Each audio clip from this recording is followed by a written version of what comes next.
বিসমিল্লাহির রহমানির রহিম। সম্মানিত সুধী সকলকে আমার আসসালামু আলাইকুম। আশা করছি সকলেই ভালো আছেন এবং সুস্থ আছেন। আমরা আজ উপস্থিত হয়েছি আপনাদের ছোট শ্রমিকরা যারা আমাদের তৃতীয় শ্রেণীতে পড়াশোনা করছে, তাদের সুন্দর একটি বিষয় আজকের এই ভিডিওটিতে আমরা দেখিয়ে দেওয়ার চেষ্টা করব একটি পর্বে।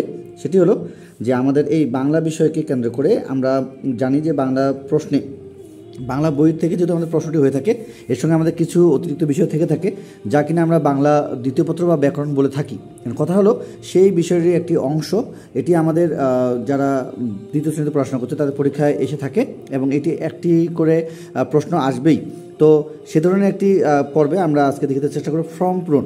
এই ফর্ম পূরণে আমাদের আজকে যে প্রশ্নটি সেটি দেখিতে চেষ্টা করছি, তার সঙ্গে আমরা ফর্মটি কীভাবে পূরণ করবে বা আমাদের ছোটো সময় কীভাবে এর সাহায্যে আমরা পরীক্ষায় তারা কীভাবে লিখবে এবং কী কী কথায় লিখতে হয় বা কোন কোন বিষয়গুলো লিখতে হবে সেগুলো সম্পূর্ণ আলোচনা করছি। আশা করছি প্রথম থেকে শেষ পর্যন্ত ভিডিওতে সময় দেবো। তো প্রথম যে আমাদের প্রশ্নটি যেখানে রয়েছে সেটি হলো, ধরো তুমি তোমার স্কুলের বার্ষিক ক্রীড়া প্রতিযোগিতায় অংশগ্রহণ করতে চাও, অংশগ্রহণের ছকটি পূরণ করো। তো এখানে একটি এইভাবে ছক দেওয়া থাকবে। আমাদের এখানে আমরা ছক এবং প্রশ্ন আমরা দুটির এবং তার সঙ্গে উত্তর সেটি একসঙ্গে রেখেছি। তো পরীক্ষা হয়তো এমন থাকতে পারে যে এই বিষয়গুলো দেয়া থাকতে পারে যেমনভাবে দেয়া রয়েছে আমরা তুলে ধরার চেষ্টা করেছি। তো কথা হলো যে এখানে ছবি দিয়ে থাকতে পারে ডান পাশে এবং আমাদের বাম পাশে আমাদের বিভিন্ন যে তার নাম, শ্রেণী, শাখা বা রোল নম্বর, পিতার নাম বা মাতার নাম বা মোবাইল নম্বর বা অন্যান্য বিষয়গুলো, জন্ম তারিখ বা বিভিন্ন যে এখানে যেহেতু প্রতিযোগিতা রয়েছে সেহেতু প্রতিযোগিতার অংশগ্রহণের বিষয় এবং স্বাক্ষর বা অভিভাবকের স্বাক্ষর বা শ্রেণী শিক্ষকের স্বাক্ষর বা এই ধরনের বিষয়গুলো থাকতে পারে। আমরা পর্যায়ক্রমে দেখে দেওয়ার চেষ্টা করছি। আশা করছি প্রথম থেকে শেষ পর্যন্ত ভিডিওতে সময় দেবো। তো আমাদের এখানে রয়েছে মধুপুর পাইলট উচ্চ বিদ্যালয়, মধুপুর, টাঙ্গাইল, বার্ষিক ক্রীড়া প্রতিযোগিতা 2024 দেওয়া রয়েছে অংশগ্রহণের ফর্ম। তো এখানে অংশগ্রহণের ফর্মটি দেওয়া রয়েছে এবং আমাদের ছোটো সময়দের এই বিষয় থেকে এখান থেকে শুরু করে একেবারে আমাদের এখান থেকে শুরু করে তাদেরকে কোন পর্যন্ত তুলতে হবে সেটি দেখে দেওয়ার চেষ্টা করছি। এই আমরা যেখান থেকে দাগ দিলাম এখান থেকে শুরু করে নিচের দিকে যে অংশটুকু রয়েছে সম্পূর্ণটি তাদেরকে তুলতে হবে, কোথাও কোনো বাদ না দিয়ে। ছবি কথাটি দেওয়া রয়েছে এটিও তারা এইভাবে লিখবে এবং তার সঙ্গে যদি আরও অন্য কিছু যদি সংযুক্ত থাকে সেই বিষয়গুলো তারা লিখবে। এখন কথা হলো যে অংশগ্রহণের ফর্ম এখানে সুন্দরভাবে দেওয়া রয়েছে এবং আমাদের ছোটো শ্রমিকরা যারা তৃতীয় শ্রেণীতে পড়াশোনা করছে তার জন্য আমরা আমাদের যে আজকের যেহেতু বিষয় আমাদের ফর্ম পূরণ, সেহেতু আমরা সুন্দরভাবে এটি দেখার চেষ্টা করব। তো শিক্ষার্থীর নাম হিসেবে আমরা যেটি দেওয়ার চেষ্টা করছি সেটি হলো নাজিম। ধরি আমরা একটি শিক্ষার্থীর নাম নাজিম। এখন আমরা যেহেতু এই বিষয়টি পাচ্ছি তৃতীয় শ্রেণী, আমরা এখানে শ্রেণী হিসেবে তৃতীয় শ্রেণী দিয়ে দিচ্ছি বা তৃতীয় দিলেই হয়ে যাবে। তৃতীয় শাখা এখানে ক দিয়ে দিচ্ছি। রোল নম্বর আমরা দিয়ে দিচ্ছি 7। এটা আমরা ধরি আপনার ছোটো সময় যা নাম রয়েছে সেই নামটি এখানে লিখবে। কথা হলো যে আমরা পরবর্তীতে আরও সৃজনশীল বা আমাদের যে কাঠামোবদ্ধ যে প্রশ্নগুলো হয়ে থাকে সেই বিষয়গুলো ফর্মগুলো বা সেই ধরনের ফর্মগুলো নিয়ে কাজ করবো। আমরা আজকে সরাসরি একটি বিষয় দেখে দেওয়ার চেষ্টা করছি যে আপনার ছোটো সময় যা নাম সেই নামটি সুন্দরভাবে লিখবে।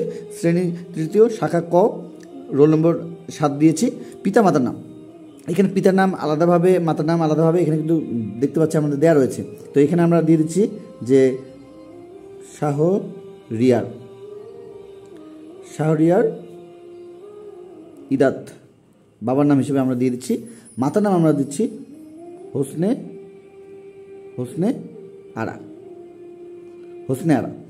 মোবাইল নম্বর দেওয়া রয়েছে এবং মোবাইল নম্বরের বিষয়টি কিন্তু আমাদের অবশ্যই আমাদের ছোটো সময় থেকে শুদ্ধভাবে কিন্তু জানতে হবে। তো আমরা এখানে যে মোবাইল নম্বরটি রয়েছে সে ইংরেজিতেও লিখতে পারে, বাংলাতেও লিখতে পারে। তো যেহেতু এখানে বাংলা বিষয়টি সেহেতু আমরা বাংলায় লিখে নেব যে 019207 এবং 3 ডট। তার মানে আমাদের ছোটো সময়রা তাদের ফোন নাম্বারটি স্কুলের পরীক্ষার সময় বা পড়ার সময় বা যে কোনো জায়গায় অংশগ্রহণের সময় তারা পুরো নম্বরটি লিখবে, আমরা এখানে ফাঁকা রাখছি। আচ্ছা, এরপরে রয়েছে আমাদের জন্ম তারিখের জন্য আমাদের এখানে ফাঁকা দেখতে পাচ্ছি। আমাদের এটি আমরা দিয়ে দিচ্ছি 25 নভেম্বর এবং 2015। আচ্ছা, অংশগ্রহণের বিষয় হিসেবে আমরা যেটি পেয়ে যাচ্ছি এখানে দেব আমরা অঙ্ক দৌড়। আপনার ছোটো সময় আরও কী দিতে পারে সেগুলো দিয়ে দেব। অঙ্ক দৌড়, এরপর রয়েছে চকলেট দৌড়, এরপরে যেমন খুশি সাজো।